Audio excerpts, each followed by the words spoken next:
আজ মহানবমী। চিরাচরিত প্রথা অনুযায়ী রাজন্য আমল থেকে শুরু হওয়া ত্রিপুরা ঐতিহ্যবাহী আগরতলা দুর্গাবাড়িতে নবমী পুজোর আয়োজন। আজ মহানবমীর পুণ্যতিথিতে চিরাচরিত প্রথা অনুযায়ী রাজন্য আমল থেকে শুরু হওয়া ত্রিপুরার ঐতিহ্যবাহী আগরতলা দুর্গাবাড়িতেও নবমী পুজোর আয়োজন করা হয়েছে।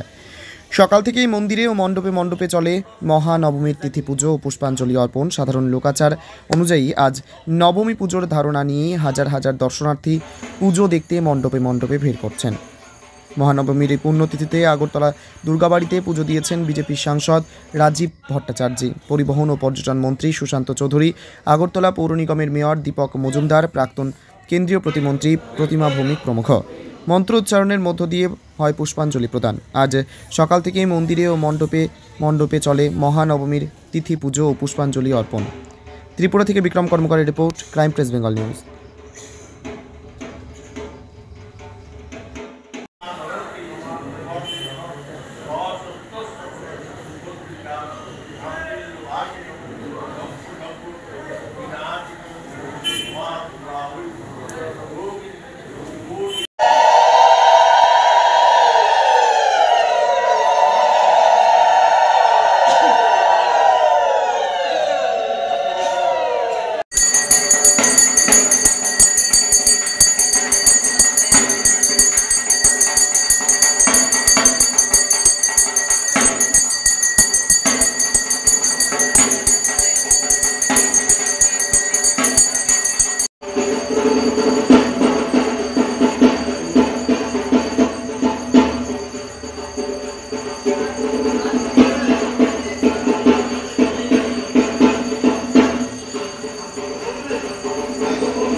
কারণ কাছে ফুল আছে কিন্তু ফুল আছে কি ডাউনলোড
সর্বপ্রথমে আপনাদের মাধ্যমে আমাদের ত্রিপুরা রাজ্যের সবচেয়ে বড় উৎসব, জাতি জনজাতি সকল অংশের মেলবন্ধনের ঐক্যের উৎসব এই শারদীয়া দুর্গা উৎসবের অনেক অনেক শুভেচ্ছা জানাচ্ছি।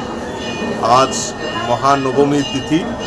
এই মহানবমীর তিথিতে আমি আজকে দুর্গাবাড়ি, আমাদের যেটা ত্রিপুরা রাজ্যের সবচেয়ে প্রসিদ্ধ যে দুর্গাবাড়ি, সেই রাজন্য আমল থেকে রাজন্য আমলের স্মৃতি জড়ানো সেই দুর্গাবাড়ি, সেই দুর্গাবাড়ির যে রীতি অনুযায়ী এখানে দুর্গা উৎসব, দুর্গা পূজা করা হয়।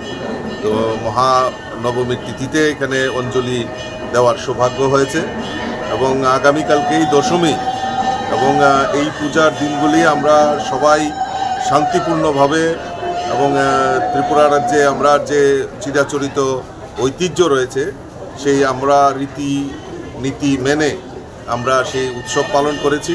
আমি আবারও আপনাদের মাধ্যমে সকল রাজ্যবাসীকে অসংখ্য ধন্যবাদ জানাচ্ছি এবং আমাদের সরকারও প্রচেষ্টা করছে যে এই রাজ্যের যে ঐক্যের যে বাতাবরণ সেটা যাতে সবসময় বিদ্যমান থাকে।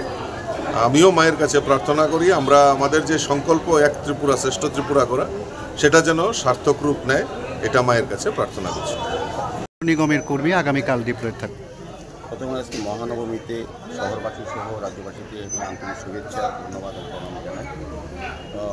প্রতিমা নিরঞ্জনের বিষয়টা পরে আসে, আগামীকালকে আসবে, কিন্তু প্রতিমা দুর্গাপুজোর প্রস্তুতি হিসেবে কিন্তু আমাদের সরকার, আগরতলা পৌর নিগম এবং বিভিন্নভাবে আমরা প্রত্যেকে আমাদের সাংসদ মহোদয় আছেন, প্রত্যেকে আমরা চেষ্টা করি যারা দূর দূরান্ত থেকে দর্শনার্থী পুণ্যার্থীরা আসেন আগরতলা শহরে বিভিন্ন পূজা প্রাঙ্গণে পুজো মণ্ডপ দেখার জন্য, তার স্বাচ্ছন্দ্যে যাতে পুজো দেখতে পারেন, উপভোগ করতে পারেন এবং যান চলাচল স্বাভাবিক থাকে, সার্বিক ব্যবস্থাপনা আরক্ষা বিভাগ থেকেও করা হয়, নিরাপত্তার ব্যবস্থা করা হয়। সার্বিকভাবে এটা একটা পরিকল্পনা থাকে পুজোর আগে থেকে আমরা প্রস্তুতি নিয়ে থাকি এবং যেহেতু নিরঞ্জন করতে হবে বিসর্জন হয়, আমাদের আগরতলা শহরের জয়নগর দশমী ঘাটে মেন নিরঞ্জন হয় এবং প্রায় 3 শতাধিক মায়ের মূর্তি বিসর্জন হয়। পাশাপাশি 26টা ঘাট আছে আগরতলা শহরে বিভিন্ন বিধানসভা কেন্দ্রে, 12টি ভালো ঘাট আছে যেখানে বেশি করে প্রতিমা বিসর্জন করা হয়, নিরঞ্জন করা হয়, সেগুলি সাজিয়ে তোলার ব্যবস্থা রয়েছে। এবং আমি বলবো নর্থ ইস্টের সবচেয়ে বড় নিরঞ্জন ঘাট হচ্ছে আমাদের দশমী ঘাট। আমাদের সরকার আসার পর 2018 বিজেপি সরকার আসার পর সার্বিক রাজ্যের উন্নয়ন সংগঠন আগরতলা শহর উন্নয়ন এবং এই ঘাটগুলি নতুনভাবে সাজানোর চেষ্টা করা হচ্ছে মানুষের চাহিদা বা প্রত্যাশা অনুযায়ী। আমাদের পৌর নিগম 2021-এ দায়িত্ব নেওয়ার পর আমরা চেষ্টা করছি যে মানুষের দর্শনার্থীদের পুণ্যার্থীদের চাহিদা বা ইচ্ছা বা প্রত্যাশা তাদের পূরণ করার জন্য আমরা দশমী ঘাটকে নতুনভাবে সাজিয়ে তুলেছি। মানে এবারও সেই ব্যবস্থাপনা থাকবে, গতবার থেকে আরও ভালো ব্যবস্থা করা হচ্ছে। 4টা ক্রেন থাকবে, আমাদের 100 আলাদা শ্রমিক নিয়োগ করা হয়েছে যারা পুজো মণ্ডপে পুজোর টুকটা বা প্রতিমা নিয়ে যাবেন বিভিন্ন ক্লাব সমাজ সংস্থা, তাদের কোনো লোক লাগবে না, আমরা নিজেরাই আমাদের ট্রেনের মাধ্যমে করি। যারা পরম্পরা মেনে অনুসরণ মেনুলি করতে চায় তাদের জন্য 100 আলাদা লেবার রাখা হয়েছে, সাফাই কর্মী আছে, আমাদের অফিসাররা আছে, আমাদের এনডিআরএফের এলডিআরএফের কর্মীরা থাকেন, আমাদের লাইফ সাপোর্ট অ্যাম্বুলেন্স পরিষেবা আছে, ফায়ার ব্রিগেড আছে, যে কোনো আপৎকালীন কোনো পরিস্থিতি মোকাবেলা করার জন্য সমস্ত সার্বিক ব্যবস্থা আছে। এবং আমাদের যে লাউঞ্জে যে আলাদা ক্যাম্প আছে, এখানে আমাদের কর্পোরেটররা, আমাদের মন্ত্রীরা, আমাদের এমপিরা সাহেবরা, মুখ্যমন্ত্রী নিজেও থাকেন। সার্বিকভাবে 2 তারিখ আগামীকালকে, 3 তারিখ হচ্ছে বাসান থাক, 2, 3 এবং 4 তারিখ কার্নিভাল। সেই দপ্তরে যত উদ্যোগে মূলত কার্নিভাল হচ্ছে, কার্নিভাল যথেষ্ট উৎসব জিনিসের মানুষ অংশগ্রহণ করেন। তো সেটাকে সামনে সামনে রেখে এবারও ব্যাপক প্রস্তুতি নেওয়া হয়েছে। গতবার যে প্রস্তুতি ছিল তার থেকে ভালো হবে আমার বিশ্বাস। শুধু সার্বিকভাবে দর্শনার্থী, পুণ্যার্থী এবং সার্বিক শহরবাসী, রাজ্যবাসী সহযোগিতা চাইছে। আমাদের প্রশাসন পুরোপুরি, সরকার এবং আমরা পৌর নিগম, আইসিএ আমরা প্রস্তুত আছি। আজ মহানবমী, পুজো একবারে শেষ প্রান্ত, কি সারা রাজ্যের মানুষের প্রতি কি বার্তা দেবেন, কি মেসেজ? প্রথম বলবো, মা দুর্গার কাছে আমি নিজে এসেছি আমার নিজের এবং পরিবারের মার কাছে আশীর্বাদ চাইতে। তারপর আগরতলা শহরবাসী, আমার বিধানসভা কেন্দ্রের পৌরবাসী এবং রাজ্যবাসীকে মার কাছে প্রার্থনা, যারা আমাদের বিষয়ে বলেছেন যে তারা সুখ সমৃদ্ধি বৃদ্ধি পায়। আমাদের রাজ্যের যে পরম্পরা, আগে দুর্গা উৎসব ছিল হিন্দু বাংলার যে প্রধান উৎসব, এখন সার্বজনীন উৎসব হয়েছে, সমস্ত অংশের মানুষ এই পুজো অংশগ্রহণ করে। তো আমাদের রাজ্যে স্থায়ীভাবে শান্তি প্রতিষ্ঠা হয়েছে, সেটা যাতে আরও মজবুত হয়, সমৃদ্ধ হয় এবং মহল যাতে আরও ভালো হয়, তবে মানুষের যার যা কর্ম করার সুযোগ পায়। মাকে দিয়ে প্রার্থনা। Thank you. মহানবমী বিহিত পুজো চলছে, মহিষ বলিদান হয়েছে, ঠাকুর বসু বলিদান হয়েছে। 12টায় স্বামী সান্ন ব্যঞ্জনাদি ভোগ হবে, বিকেলবেলা মার আরতি হবে। কালকে সকাল 9টায় মা অপরাজিতা পূজার দর্পণ বিসর্জন হবে। তারপরে ঘর চলে যাবে রাজবাড়িতে, আর আমাদের নারায়ণ চলে যাবে লক্ষ্মীনারায়ণ বাড়িতে। তারপর বিকেল 7টার সময় আমরা মাকে নিয়ে রওনা। আজকে তো দেখুন বলি, নবমী থেকে একটু বলি হয়, নবমীতে তিনদিনই বলি হয়। নবমীতে শারদীয় নবমীতে মহামহিষ বলি হয়। মায়ের কাছে কি প্রার্থনা করেছে? মায়ের কাছে প্রার্থনা সবসময় তো করি, মা সবাইকে ভালো রাখুক, সুখে রাখুক, শান্তিতে থাকুক, ত্রিপুরাবাসী শান্তিতে থাক। কালকে দশমী, কি বলবেন? হ্যাঁ, কালকে দশমী, কি বার্তাটা কি? না, কালকে তো অপরাজিতা পুজো হবে, দর্পণ বিসর্জন হবে। বিষাদের ছায়া তো থাকবেই, মাকে ছেড়ে চলে যাবেন, একটা দুঃখ মনে থাকবেই। কিন্তু সম্বৎসরিতে পুজিতে মা তো পুনরাগমনায়, মা আবার ফিরে আসবে। রাজ্য সরকারের তরফ থেকে কি সহযোগিতা করা হয়েছে? সবই তো রাজ্য সরকার করছে, সব কিছু রাজ্য সরকার করছেন। যে আপনি দেখতেই পাচ্ছেন এখন নতুন ঝাড়, লাইট ফাইট কত সুন্দর করে লাগিয়েছে। আজকে সকালে ভিড় হয়েছে না বৃষ্টির জন্য? বৃষ্টির জন্য একটু ভিড়টা কম হয়েছে, কিন্তু কালকে এক্সেসিভ ভিড় হয়েছিল। কালকে প্রচণ্ড ভিড় হয়েছিল। সরকার বাহাদুর থেকে আমাদের সব কিছু সহযোগিতায় সরকার বাহাদুর করছে। পুজোটা কার নামে হয়? পুজো তো মহারাজের নামে। মহারাজের। আর কত বছর ধরে হচ্ছে এই পুজোটা? এখানে 149 বছর ধরে হচ্ছে, 500 বছরের পুজো। 500 বছর। আর আমাদের জেলা প্রশাসন, পশ্চিম জেলা প্রশাসন এটা দেখভাল করেন। এখানে 13টা মন্দির পশ্চিম জেলা প্রশাসনের আন্ডারে। জেলা শাসক নিজে ছিলেন, 3 দিন এসছেন উনি, আজকেও ছিলেন। अच्छा, ठीक है, थैंक यू सर। 500 साल का पुराना पूजा है ये, त्रिपुरा में 500 साल का पुराना पूजा है। राजा का ये राजा का परंपरा में चल रहा है। कुल देवता है माँ दुर्गा।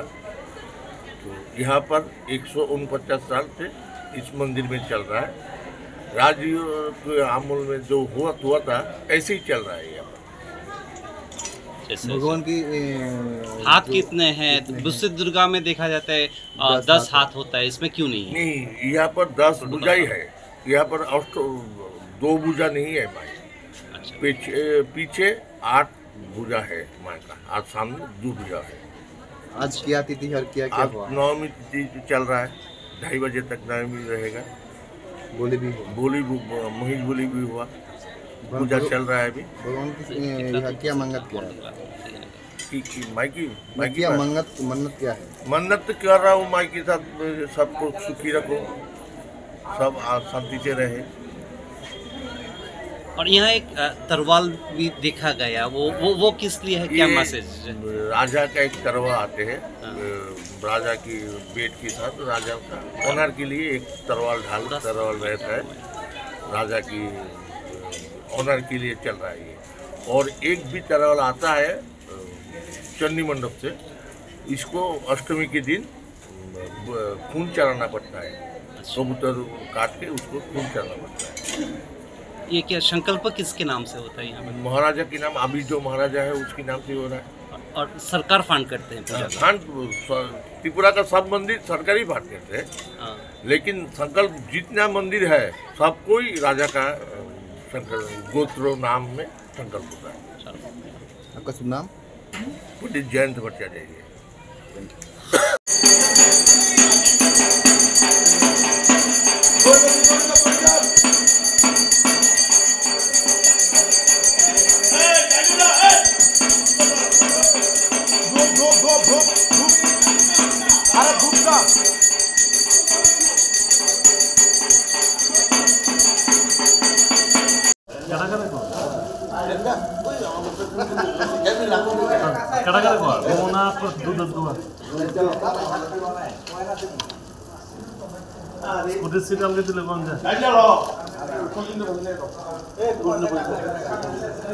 বইটা দড়ি আর